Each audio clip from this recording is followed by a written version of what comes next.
موقع دیا. آواز آ رہی ہے؟ جی ذرا سا اگر آپ آواز بلند کر سکیں یا مائک کے پاس آ جائیں تو آ تو رہی ہے مگر تھوڑی سی اگر سب لوگوں کو سنائی نہیں دے گی شاید. جی میں دو باتوں کی معذرت چاہتا ہوں. ایک تو یہ کہ میں ملک سے باہر ہوں اور اس بین الاقوامی میٹنگ ہے جس سے میں اٹھ کر آیا ہوں. تو اور دوسری بات یہ کہ میرے گلے کی تکلیف کی وجہ سے میری آواز ذرا بدلی ہوئی ہے. تو پتہ نہیں آپ حضرات کو سننے میں کوئی دشواری نہ. میں اپنی طرف سے پوری کوشش کروں گا کہ بلند آواز سے آپ سے بات کروں. ذرا آپ مجھے بتا دیں کہ آواز سننے میں آ رہی ہے یا نہیں؟ اب بالکل اچھی طرح سے آپ کی آواز آ رہی ہے. جی بہت اچھا. دیکھیے اس فیصلے کے بارے میں جو 6 فروری کا فیصلہ تھا اور جو میرے ثانی کیس کا فیصلہ آپ کے سامنے ہے. جی اس وقت میرے سامنے میں کیونکہ باہر ہوں لہٰذا سارے کاغذات میرے پاس نہیں ہیں لیکن فیصلے دونوں میں نے پڑھے ہیں اور اس کے اوپر اچھی طرح غور کیا ہے. اور دونوں فیصلوں کے بارے میں ہم نے ایک مفصل تحریر بھیجی ہے.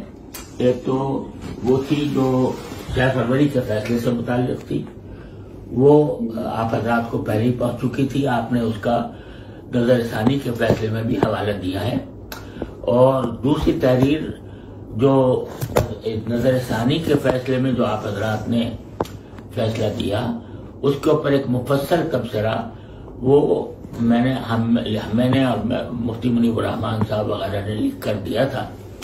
وہ شاید تو ہوا لیکن آپ کے پاس نہیں پہنچا تھا. میں نے جن صاحب نے آج ویڈیو لنک پر خطاب کرنے کے بارے میں مجھ سے ذکر کیا تو میں نے ان کو بھیج دیا تھا کہ وہ عدالت میں پیش کر دیں کہ اس نظر ثانی کے فیصلے سے متعلق جو کچھ ہمیں اشکالات ہیں یا جو اس میں ہمارے لحاظ سے اس میں جو غلطیاں ہوئی ہیں اس کی تفصیل اس تبصرے کے اندر موجود ہے.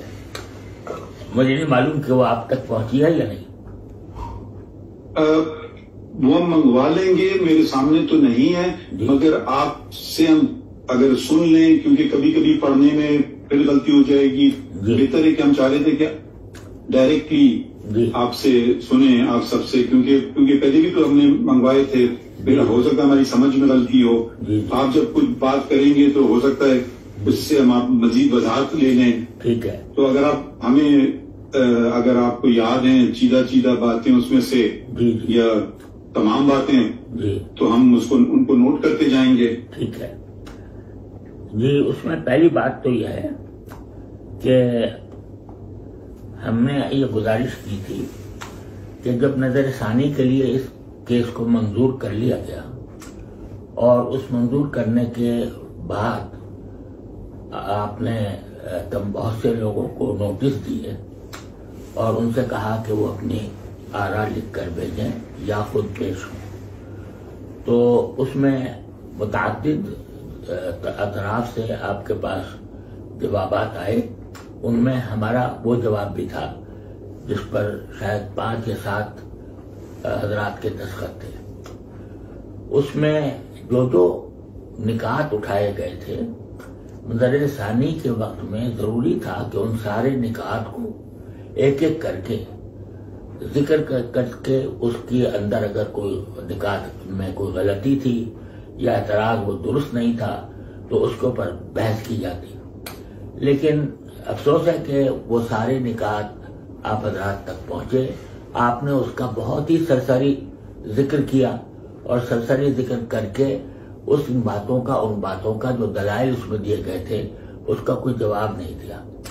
جب کسی شخص کو آپ طلب کریں اور وہ اپنی رائے پیش کریں جو مقدمے کے اہم مسائل پر مشتمل ہو تو فیصلے میں ضروری ہوتا ہے کہ ان تمام نکات کو اور ان تمام دلائل کو مفصل زیر بحث لایا جائے اور مفصل زیر بحث لائے جا کر اس کو بتایا جائے کہ اس میں جو تبصرہ کیا جا رہا ہے وہ کیسا صحیح ہے یا غلط ہے.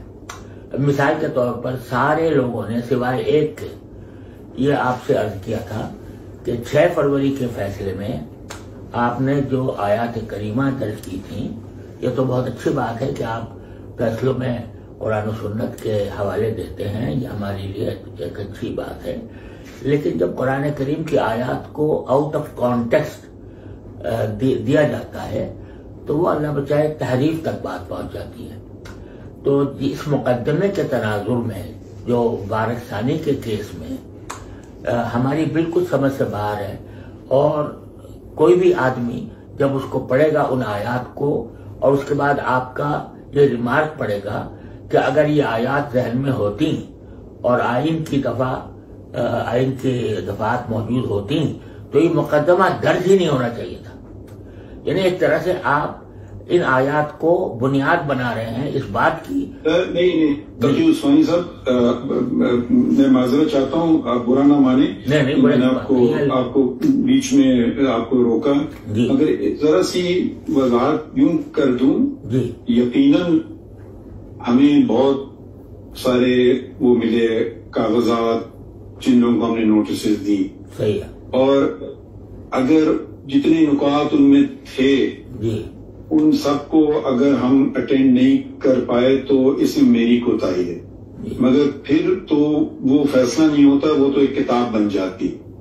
اب ہم ایک یہ بھی کہا جاتا ہے کہ جی بہت لمبے ہو جاتے ہیں فیصلے، پتہ نہیں میں صحیح کرتا ہوں یا غلط کرتا ہوں، مگر میں کوشش کرتا ہوں کہ فیصلے اتنے لمبے نہ ہوں کہ کوئی پڑھے نہیں. تو ہم جو سمجھ پائے، یقیناً غلط سمجھے ہوں گے نا، اسی لیے تو آپ یہ درخواست دی گئی ہے سرکار کی طرف سے. جی بالکل. تو وہ اگر اب ہم مزید آگے کی طرف بڑھیں تو بہتر ہوگا. اگر آپ بنیاد بنائیں یہ جو فیصلہ ہے 29 مئی والا 2024 کا، کیونکہ اب تو وہ پرانی بات تو ختم ہو گئی، وہ اس میں ضم ہو گئی ہے. تو اس میں جو آپ سمجھتے ہیں نقاص ہیں، غلطیاں ہیں، یا آپ کے اعتراضات ہیں جو آپ لفظ بہتر سمجھنا چاہیں، تو پھر آپ برائے کرم آپ تجاویز دیجئے، ہماری رہنمائی فرمائیے، اور اگر ہمیں سمجھ نہیں آئی بات تو ہم آپ سے سوال پوچھ لیں گے اور پھر کوشش کریں گے کہ بہتری کی طرف چلیں.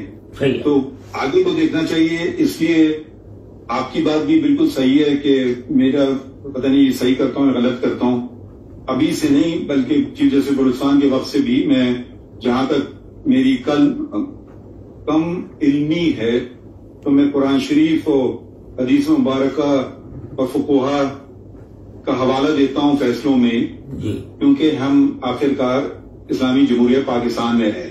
بے شک. اب دوسرے ملک اپنے ملکوں کے حوالے دیتے ہیں تو ہماری جو تاریخ اتنی زبردست تاریخ ہے تو ہم اپنے حوالے بالکل نہیں دیتے ہیں. ہم اپنے فیصلوں میں امریکہ، برطانیہ، بھائی وہاں بھی کرنا چاہیے، مگر بہت ساری باتیں ہمارے کوشش رہتی ہے. اب کوشش، اب اس میں یقیناً غلطی بھی ہوگی.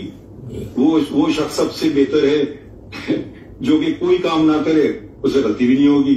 صحیح بات. میٹرک ایگزام ہو تو میٹرک میں فیل ہونے کا چانس ہی نہیں ہے. تو یہ میں کبھی اپنے آپ کو نہیں سمجھتا ہوں کہ میں غلطی سے بالاتر ہوں، اور اسی لیے آپ کو زحمت دی، اور ہم بہت مشکور ہیں کہ آپ کانفرنس اٹینڈ کر رہے ہیں اور اس کو چھوڑ کر کے آئے ہماری رہنمائی کے لیے.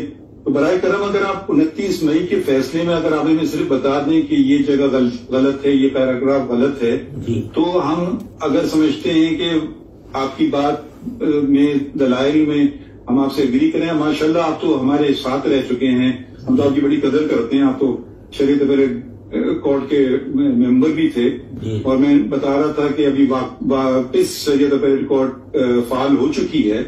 تو اگر ہم وہاں سے آغاز شروع کریں 29 مئی سے، اور آپ ہماری نشاندہی کے ساتھ ساتھ اپنے عذر کے اور ساتھ ساتھ پھر اپنے تجاویز بھی دیتے جائیں تو وہ ہم نوٹ کرتے جائیں گے. آپ برا نہ مانیں، مگر وہ میں معذرت چاہتا ہوں کہ اگر آپ کے سارے نکات جو پہلے کے تھے وہ ہم نے ضم نہیں کیے اپنے فیصلے میں، تو اس کا میں قصوروار ٹھہرا. مگر وہ جیسے میں نے بات کی وہ کتاب بن جاتی، کیونکہ نہ صرف آپ کے تھے مگر بہت سارے اور بھی تھے. نہیں، میں دیکھیے آپ کی مشکلات کو سمجھتا ہوں. میں خود جج رہا ہوں، اور جج کے اوپر کتنا بوجھ ہوتا ہے فیصلوں کے لکھنے کا یہ میں جانتا ہوں، اور اسی لیے خود میں بھی حتی الامکان کوشش یہ کرتا تھا کہ بہت زیادہ تفصیلی فیصلہ نہ ہو تاکہ لوگوں کی سمجھ میں آ سکے. لیکن بعض مسائل ایسے ہوتے ہیں جن میں بہت لمبے لمبے فیصلے بھی لکھنے پڑ جاتے ہیں. جب معاملہ کوئی بہت حساس نوعیت کا ہو تو اس کو بہت لمبے فیصلے بھی لکھنے پڑتے ہیں. اب آپ نے جو نظر ثانی کا فیصلہ لکھا، اس میں جو پہلا حصہ ہے نا، یہ تو بڑا قابل استقبال ہے کہ آپ نے ختم نبوت کے دلائل دیے، لیکن اس کی ضرورت نہیں تھی. یہ ضرورت اس لیے نہیں تھی کہ یہ معاملہ مسلمہ ہے تمام مسلمانوں کے درمیان، آئین کی روح سے بھی، قوانین کی روح سے بھی. اس کے اوپر مزید دلائل کی ضرورت نہیں تھی. جتنا وقت آپ نے اس پر لگایا، اگر آپ ان نکات پر لگاتے تو شاید یہ شکایت پیدا نہ ہوتی. لیکن بہرحال جو ہو گیا تو ہو گیا. لیکن جو اصل ہمارے لیے تشویش کی بات ہے، جس کی وجہ سے میں 6 فروری کے فیصلے کا بھی حوالہ دے رہا ہوں، اور یہ اس کو چھوڑ دیجیے، 29 مئی سے آغاز کیجیے نا، میں وہ ختم ہو گیا نا. نہیں، وہ 6 فروری گیا، اب اس کا کوئی ریلیونس رہی نہیں. اب آپ کی اس میں درخواست آئی 29 مئی، وہ اس کی کوئی حیثیت نہیں ہے، قانونی حیثیت نہیں ہے. صحیح ہے. تو اب اگر اس کی کوئی قانونی حیثیت نہیں ہے تو اس طرف جانے کی ہمیں ضرورت بھی نہیں. بس مجھے اس کا خطرہ ہے کہ وہ اپنی جگہ انٹیکٹ رہے وہ فیصلہ. وہ میں واقعی وضاحت کر دوں، جب ریویو ہو جائے گا تو پھر وہ ختم ہو جاتا ہے. ٹھیک ہے. اب ہم اس کو بھول جاتے ہیں. ٹھیک ہے، یہی بات کہیں. جی مفتی صاحب، جب 6 فروری کا فیصلے پہ نظر ثانی کا فیصلہ آ گیا 29 مئی کو، تو 6 فروری کے فیصلے کا وجود ختم ہو گیا اور ہم نے نگرانی کو تسلیم کر لیا اور 6 فروری کا فیصلہ ختم کر دیا. اب اس وقت جو فیلڈ میں ہیں، آپ تو ماشاءاللہ جج رہے اس بات کو سمجھیں گے، اب فیلڈ میں 29/5/2024 کا حکم ہے. اگر اس پہ کوئی ابہام پیدا ہو رہا ہے جس سے آپ سمجھتے ہیں، میں نے آپ کی ویڈیو دیکھی ہے، آپ نے یوٹیوب پہ ایک ویڈیو بھی کی، پلیز. جی خیر، دیکھیے اب ایسے نہیں ہوتا ہے مناسب، یہ اخلاقی بات نہیں. آپ تشریف رکھیے، تو آپ اس میں تھوڑی سی آپ ہمیں رہنمائی کر دیں کہ نظر ثانی شدہ فیصلے میں جو آپ سمجھتے ہیں سکم ہے یا جس سے کوئی پیچیدگی پیدا ہو رہی ہے یا اس کا احتمال ہے، اس کی وضاحت فرما دیں تاکہ ہم اس کو دیکھ سکیں. اس میں جو سب سے زیادہ سنگین بات ہے اس فیصلے کے اندر، وہ یہ بات ہے، صفحہ وہ پیراگراف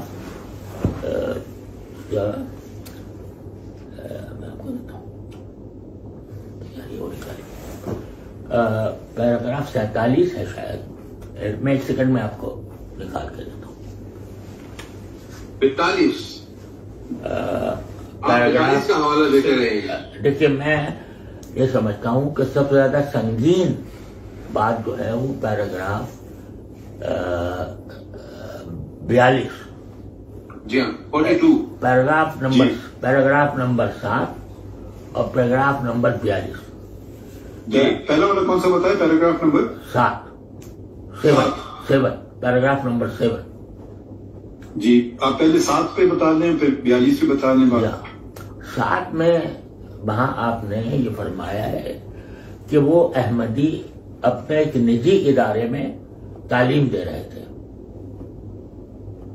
جس سے آپ نے یہ ایزیوم کر لیا کہ یہ قادیانی لوگ جو ہیں وہ اپنے نجی ادارے بنا سکتے ہیں اور اس میں تعلیم و تبلیغ کر سکتے ہیں.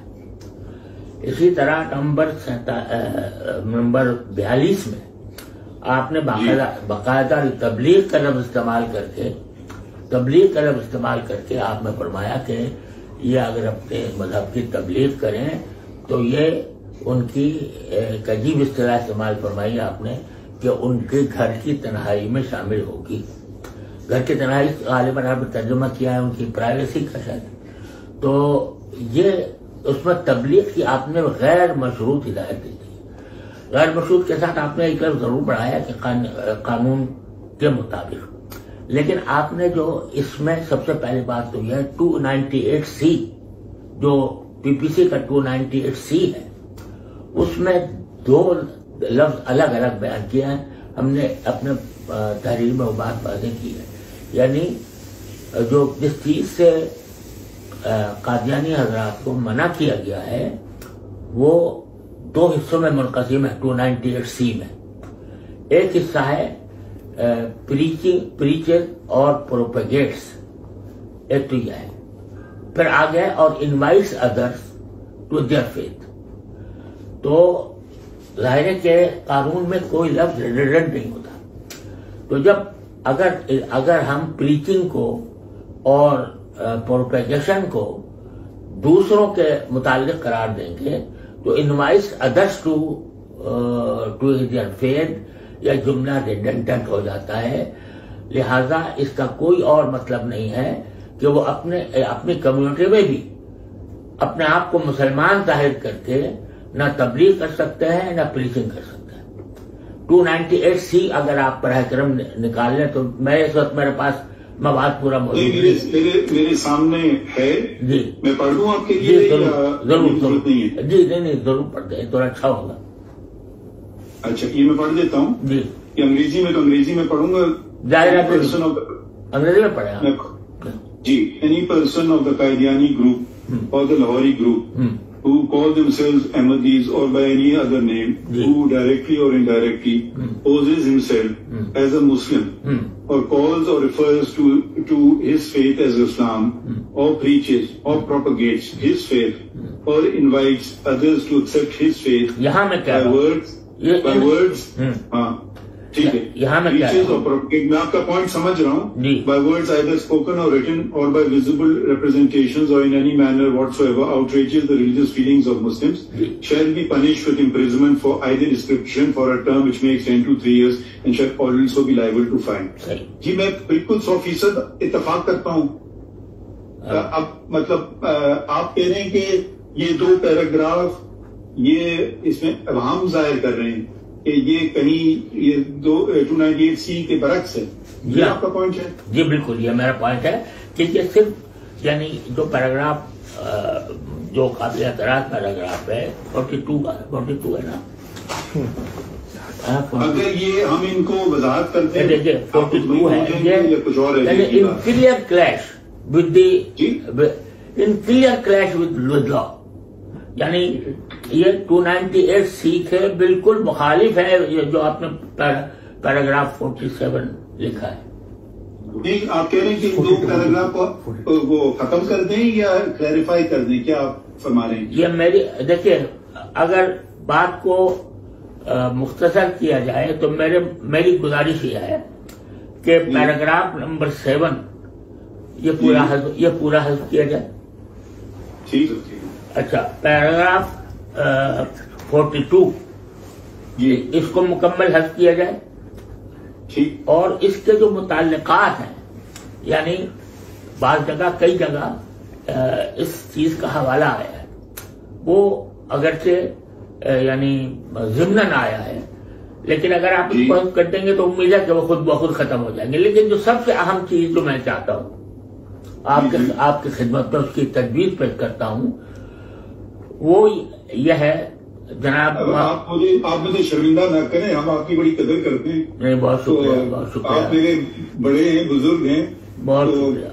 آپ بالکل بغیر جھجک کے ہمیں بتائیے. جی انسان غلطی کا پتلا ہے اور میں تو ماشاء اللہ صرف بتا دیں کہ یہ آپ نے بڑی اچھی بات کی. یہ 2 پیراگراف ہیں اور اس کے متعلقات جو باتیں آپ نے آٹومیٹکلی ختم ہو جائیں گی, وہ ختم ہو جائیں گی. اب میں ذرا سا اور تھوڑا سا آگے بڑھتا ہوں. اور دیکھیے میں یہ چاہتا ہوں کہ جب دیکھیے آپ نے دیکھا کہ یہ مسئلہ کتنا حساس ہے, اس کا اندازہ تو آپ کو ہوا ہوگا. اور ساتھ ہی یہ بات بھی کہ ہمارے ایمان کی ایک بہت بڑا اہم عقیدہ ہے. اور اس کے اوپر آپ نے دیکھا کہ کتنا بڑا فیصلہ آئین پاکستان نے کیا, کس طرح اس کے وہ ترمیم دستور کے اندر کی گئی. تو اس میں ہم جب کوئی مسئلے میں الجھ گئے ہیں کہیں تو ہمیں محض ٹیکنیکلٹیز کی بنیاد پر بات کو بے دلی سے نہیں کرنا چاہیے, بلکہ جب نظر ثانی کریں یا کسی غلطی کی کریکشن کریں تو کھلے دل کے ساتھ کریں. اور اس کے لیے میں کہتا ہوں کہ ان 2 پیراگراف کو حذف کرنے کے بعد ان کے متعلقات خود بخود حذف ہو جائیں گے. میں یہ کہتا ہوں کہ 49C جو آخری جو آرڈر ہے کے کلمات ہے نا, 49C جو طرح سے آپ نے پورے فیصلے کا جو آرڈر نکالا ہے وہ ذرا برائے کرم اپنے سامنے رکھ لیں. جی جی رکھیے. 49C یا جی میں نے یہ ہاں 49 جی ہوا نا جی. جی فرمائیے. اچھا اس کو میں نے اس کی جگہ ایک عبارت تجویز کی ہے. جی فرمائیے. وہ یہ کہ جہاں تک اس مسئلے کا تعلق ہے کہ پیش نظر مقدمے کے ملزم پر مجموعی تعزیرات پاکستان کی دفعہ 295B 295C 298B 298C کا اطلاق ہوتا ہے یا نہیں ضمانت کے اس مقدمے میں، جبکہ ملزم کا ٹرائل ابھی باقی ہے. ہم یہ مناسب نہیں سمجھتے کہ اس پر کوئی فیصلہ دیں، کیونکہ ٹرائل کورٹ میں ابھی مقدمہ چل رہا ہے. ٹرائل کورٹ کو چاہیے کہ ہمارے فیصلے مورخہ 6 فروری سے متاثر ہوئے بغیر مقدمے کی کارروائی جاری رکھے اور تمام حالات مقدمہ کو سامنے رکھتے ہوئے اس بات کا فیصلہ کرے کہ ملزم پر مذکورہ دفعات کے تحت جرم بنتا ہے یا نہیں. خالص میرٹ پہ اس کا فیصلہ کرے اور اس طرح نظر ثانی کے تمام درخواستیں جزوی طور پر منظور کی جاتی ہیں. یہ آپ اتنی جلدی میں لکھنا پایا، آپ کی میں ابھی عبارت بھیج دیں گے ہمیں؟ جی ضرور. میں ابھی جو صاحب میرے رابطے میں ہیں میں ان کو بھیج دیتا ہوں. ٹھیک ہے. مزید کوئی بات؟ جی میں یہ چاہتا ہوں کہ میں گزارش یہ ہے کہ اس معاملے کو زیادہ لٹک جائے اور یعنی اس کی وجہ سے اضطراب انتشار ہی پیدا ہوا.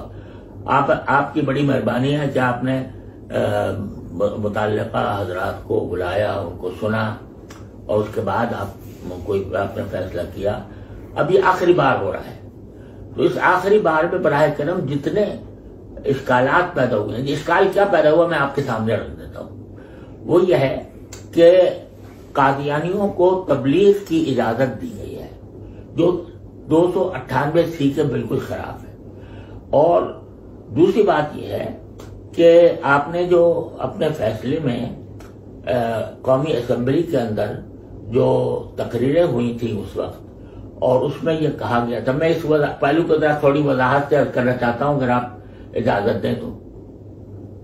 نہیں اجازت ہے. اچھا، تو وہ یہ ہے کہ اس اسمبلی کی میں جو تقریریں ہوئی تھیں اس میں یہ ضرور کہا گیا تھا کہ ہم ان کو ایک غیر مسلم اقلیت قرار دے کر غیر مسلم اقلیت کے کو حقوق دیں گے. یہ بات جو تھی نا، یہ پاکستان اسلام کی تاریخ کے تمام کیسز کے بالکل برعکس تھی.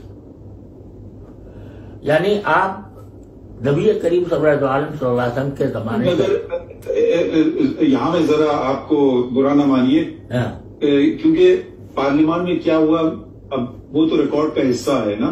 میں پارلیمان کو تو کوئی حکم نہیں دے سکتا ہوں کہ آپ یہ کریں یا وہ کریں. نہیں میں بالکل نہیں کر میں ایسا بالکل نہیں. پارلیمان میں جو کہا گیا وہ غلط ہے. نہیں وہ میرا کام نہیں ہے، ہمارا کام نہیں ہے. نہیں بالکل ٹھیک ہے. میں اور بات کرنا چاہتا ہوں، ذرا پوری کر دوں آپ اس کے بعد پھر میں غلط سمجھا. جی معاف کیجیے. یعنی پوری اسلامی تاریخ میں کوئی ایک مثال بھی ایسی نہیں ملتی کہ کوئی نبوت کا جھوٹا مدعی پیدا ہوا ہو اور اس کے متبعین کی جماعت ہوئی ہو اور اس کو دارالاسلام میں ذمی یا غیر مسلم اقلیت قرار دیا گیا ہو، بلکہ ان کے خلاف باقاعدہ جنگ ہوئی. آپ مجھ سے زیادہ بہتر جانتے ہوں گے، آپ نے تاریخ پڑھی ہے. مسیلمہ کذاب کے ساتھ کیا ہوا، طلحہ بن خویلد کے ساتھ کیا ہوا، بعد میں جتنے جھوٹے مدعی یعنی نبوت پیدا ہوئے ان کے ساتھ. یہ تقی عثمانی صاحب آپ کی میں بہت عزت کرتا ہوں. اگر ہم فیصلے پہ رہیں باتیں اس میں یہ نہیں کہہ رہا ہوں کہ اس میں آپ کی سے میں ڈس ایگری کر رہا ہوں، مگر فیصلے میں ہم نے تو ایسی کوئی آپ نے جو باتیں کی وہ نشاندہی کی وہ میں نے نوٹ کر لی. اب میں زیادہ اس ڈبیٹ کو بڑھانا نہیں چاہتا ہوں کیونکہ اب پارلیمان میں جو کچھ ہوا میرے لیے ایک عدالت میں تنقید کرنا، میں ان کی عزت کرتا ہوں. آپ کی جگہ میں تنقید نہیں کر رہا، ہم ایکسپیکٹ کرتے ہیں وہ تھوڑی ہماری بھی عزت کر لیں، ہم ان کی تو پوری کریں گے. نہیں ہم پوری عزت کرتے ہیں، پارلیمنٹ کی بھی عدالت کی بھی. میری بات پوری ہو جائے تو شاید آپ کا اشکال دور ہو جائے. میں کہہ رہا ہوں کہ تاریخ اسلام میں کہیں بھی کسی مدعی نبوت یا اس کے پیروکاروں کو ذمی کی اصطلاح کے طور پر یعنی غیر مسلم اقلیت کے طور پر مانا نہیں گیا، لیکن پاکستان واحد ملک ہے کہ اس میں یہ کہا گیا کہ چونکہ پاکستان یہ جنگ کے ذریعے نہیں حاصل کیا گیا بلکہ جمہوری طریقے پر اور انتخابات کے ذریعے حاصل کیا گیا ہے، لہذا ہم اس غیر مسلم اقلیتوں کے ساتھ بہتر سلوک کرنے کے پابند ہیں اپنے اس معاہدے کے تحت جس کے تحت ہمارا پاکستان بنا تھا۔ لہذا آپ دیکھیں گے کہ شروع سے جب سے قادیانیوں کے خلاف کوئی تحریک مسلمانوں کی شروع ہوئی ہے، چاہے وہ علماء کی طرف سے ہو یا کسی اور طرف سے ہو، اس میں یہ نہیں کہا گیا کہ شریعت کا اصل حکم ان پر نافذ کیا جائے، یہ زندیق ہے، بلکہ یہ کہا گیا کہ ہم ان کو غیر مسلم اقلیت تسلیم کرنے کو تیار ہیں۔ یہ گویا ایک طرح سے رعایت دی گئی قادیانیوں کو کہ اگر وہ اپنے آپ کو غیر مسلم تسلیم کر لیں اور غیر مسلم تو ہم ان کو غیر مسلم اقلیت کے تمام حقوق دینے کے لیے تیار ہیں۔ یہی باتیں پارلیمنٹ میں کہی گئی تھی اور یہی باتیں بعد میں بھی دہرائی گئی ہیں۔ ہمیں اس پر تنقید نہیں کرنی ہے، ہمیں ان کو ماننا ہے کہ ہم غیر مسلم اقلیت ہم ان کو ماننے کو تیار ہیں، لیکن اس صورت میں جبکہ وہ خود اپنے آپ کو مانے۔ اگر وہ خود غیر مسلم اقلیت ہو کر اپنا اعتراف کر کے اپنے آپ کو غیر مسلم اقلیت کے طور پر رجسٹر کرائیں اور اس میں کوئی ایسی علامت ایسا نہ رکھیں جس سے لوگوں کو یہ دھوکہ ہو کہ یہ مسلمانوں کی کوئی قسم ہے، تو آج بھی ہمارے پاس پارلیمنٹ کے اندر ان کے لیے اقلیتوں کی سیٹوں میں ایک سیٹ ان کی موجود ہے، میرا خیال ہے آپ زیادہ بہتر جانتے ہوں گے، ان میں ایک ہے نا سیٹ احمدیوں کی۔ جی ہوتی تو تھی، میں بھی چیک کر کے بتاتا ہوں آپ کو، تو ایک سیٹ ان کے موجود ہے۔ اسی طرح سے اقلیتوں کا ایک بورڈ ہوتا ہے، اس کے اندر بھی ان کی سیٹ موجود ہے۔ اب وہ حضرات اپنا جو حق آئینی ہے کہ وہ ان کی ایک سیٹ اسمبلی میں ہے، ایک سیٹ ان کے اقلیتی بورڈ میں ہے، لیکن اس کو حاصل کرنے کے لیے ان کو یہ ماننا پڑے گا کہ جو ترمیم آئین کے اندر ہوئی ہے وہ درست ہوئی ہے اور ہم اس کو مانتے ہیں۔ ہم اپنے آپ کو غیر مسلم اٹارنی جنرل صاحب سے معاونت اس پوائنٹ پہ کر لوں جی، آپ فرمائیے کہ prior to the 17th amendment آپ اردو میں فرمائیے جی 17ویں ترمیم سے پہلے تو مخصوص کی گئی تھی اقلیتوں کے لیے ان کے مذہب کی بات کر رہے ہیں جی سر، یہ قادیانیوں کی بات کر رہے جی تھی 2002 تک تھی، آخری اسمبلی جو 97 کی تھی اس میں تھی جی ایم ڈی کے لیے ایک سیٹ ہوتی تھی۔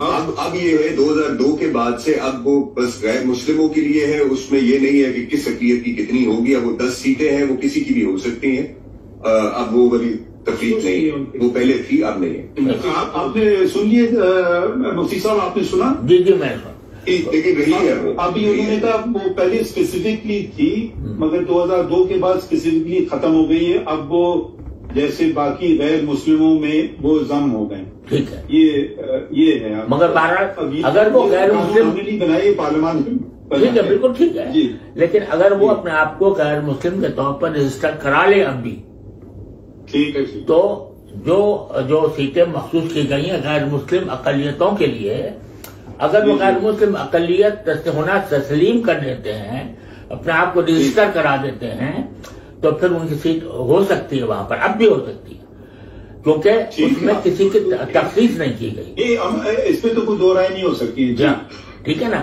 لیکن انہوں نے ایسا نہیں کیا، انہوں نے باوجود یہ ساری باتیں، ساری سہولیات، میں نے عرض کیا تھا اصل مطلب وہ تھا جو سب مسئلے میں کتاب ہوا تھا، لیکن پاکستان چونکہ ایک معاہدے کے تحت بنا ہے، اس معاہدے کے تحت بننے کی وجہ سے علماء نے بھی اس بات کو یعنی سوال اٹھایا کہ ان کے خلاف جنگ کرو، ان کو مارو، بلکہ انہوں نے یہی کہا کہ ان کو غیر مسلم اقلیت قرار دے دو، اور غیر مسلم اقلیت قرار دے کر ان کو جو حقوق حاصل ہیں وہ دیے جائیں، اور اس کا مطلب یہ تھا کہ اپنے آپ کو غیر مسلم اقلیت تسلیم کریں، غیر مسلم اقلیت کے طور پر اپنے آپ کو رجسٹر کرائیں، رجسٹر کرا کے ان کو جو اقلیت، اور البتہ اس رجسٹر اس طرح کرائے کہ اس میں کوئی مسلمان کا یا کسی اسلام کے شاعر کا یا مسلمانوں کے کسی لفظ سے یا کسی لوگوں کو دھوکہ نہ دیں، بلکہ کوئی اپنا الگ نام رکھیں، الگ اس کی ان کی اصطلاحات ہوں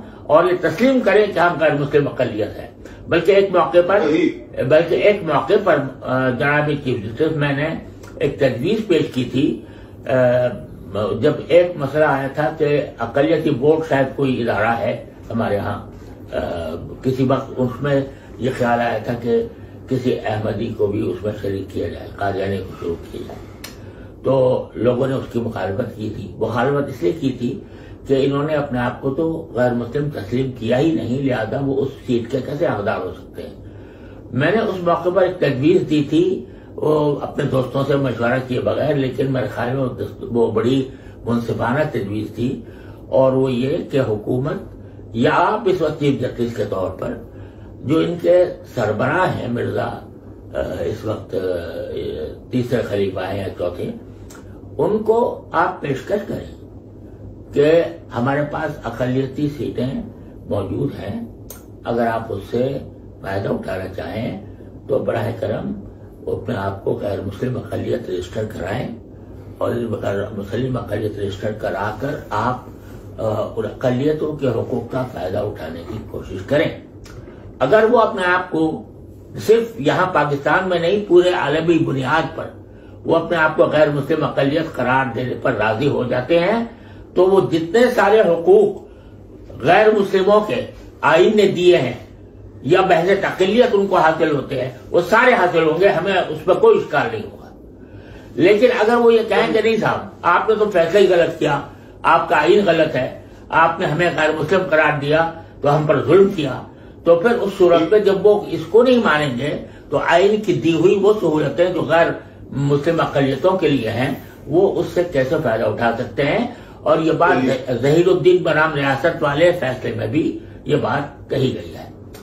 لہذا میں سمجھ گیا آپ کی بات۔ میں ایک بات آپ کو ذرا بتا دوں، یہ آپ کو تو یقیناً پتا ہوگی مگر آپ کا کتاب نہیں ہے، آئین کی شق 260 کی ضلع شق 3 وہ میں پڑھ دیتا ہوں۔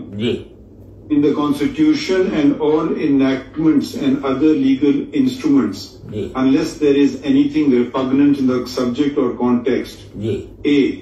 Muslim means a person who believes in the unity and oneness of Almighty Allah, in the absolute and unqualified finality of the prophethood of Muhammad, peace be upon him, the last of the prophets, and does not believe in or recognize as a prophet or religious reformer any person who claimed or claims to be a prophet in any sense of the word or of any description whatsoever after Muhammad, peace be upon him. And B. Non-Muslim means, یہ تو مسلم کی انہیں تعریف کر دی آئین نے، and non-Muslim means a person who is not a Muslim and includes a person belonging to the Christian, Hindu, Sikh, Buddhist or Parsi community, a person of the Qadiani group or the Lahori group who call themselves Ahmadis or by any other name, or a Baha'i, and a person belonging to any of the scheduled caste. تو آئین نے تو اس کی بالکل وضاحت کر دی ہے، اس میں تو کوئی دو ہماری رائے کیا ہے، یہ تو ہم سب پہ ہم پابند ہیں، کیونکہ ہم حالفے اٹھاتے ہیں آئین پہ، تو مطلب یہ تو مجھ پہ بھی یہ بالکل پابند کر دیا ہے سب کو، بالکل صحیح، نہ صرف کہ پوری ریاست کو، بالکل صحیح، شہری رہتے ہیں سب کو پابند کیا ہوا ہے، بالکل بالکل صحیح۔ تو اس کو وہ ابہام کی بات نہیں ہے، کیا ہے نہیں، دیکھیے میں نے پڑھے دو شکیں پڑھی، ہاں اس میں کوئی ابہام نہیں ہے، یہ آئین میں کوئی ابہام نہیں ہے، لیکن اس کی ایپلیکیشن اس معنی میں کہ کون سی غیر مسلم اقلیت کو وہ حقوق حاصل ہوں گے۔ میں سمجھ گیا آپ کی بات، جی یہ بات سمجھ گیا۔ مزید کوئی بات ہے تقی صاحب، کیونکہ آپ کو مجھے پتا ہے آپ کو سیمینار اٹینڈ کرنا ہے اور آپ نے ہماری رہنمائی کی، تو بتائیں، آپ نے بہت بہت شکریہ جی۔ اور کوئی بات ہے؟ بس میں یہ جو آخری بات میں نے آپ سے کہی تھی، آپ نے کہا تھا میں لکھ کر بھیج دوں کہ یعنی ایک تو میں 42 کو حذف کرنا چاہتا ہوں اور ایک پیراگراف 17 کو اور ساتھ ذکر کیا ساتھ ہاں پروگرام 7 وہ پروگرام 7 ذرا معافی آپ نے کچھ اور پڑھا وہ آپ ہمیں ٹیکسٹ بتائیں گے. میری گنتی بہت ذرا کمزور ہے معاف کیجیے گا. پیراگراف 7 اور پیراگراف 42 اس کو تو میں نے عرض کیا کہ مکمل حذف کیا جائے. اور ماشاءاللہ پوچھ سکتا ہوں کہ عمر کیا ہے یا نہیں پوچھ سکتا ہوں؟ نہیں ضرور پوچھیں. یہ اکتوبر آنے والا ہے, اس میں میری میلادی یعنی شمسی حساب سے میں 82 سال کا ہو جاؤں گا. اچھا چلے, میری بھی سالگرہ اکتوبر میں ہوتی ہے. تو آپ کو اللہ تعالیٰ مزید عمر کرے اور تندرست رکھے. آپ کی کتنی عمر ہے؟ رہنمائی کرتے رہیے گا. جی ہم تو حاضر ہیں جناب. ہم تو 17 سال یہاں رہے ہیں آپ کے سپریم کورٹ میں. اچھا بس ایک ذرا سا اگر میں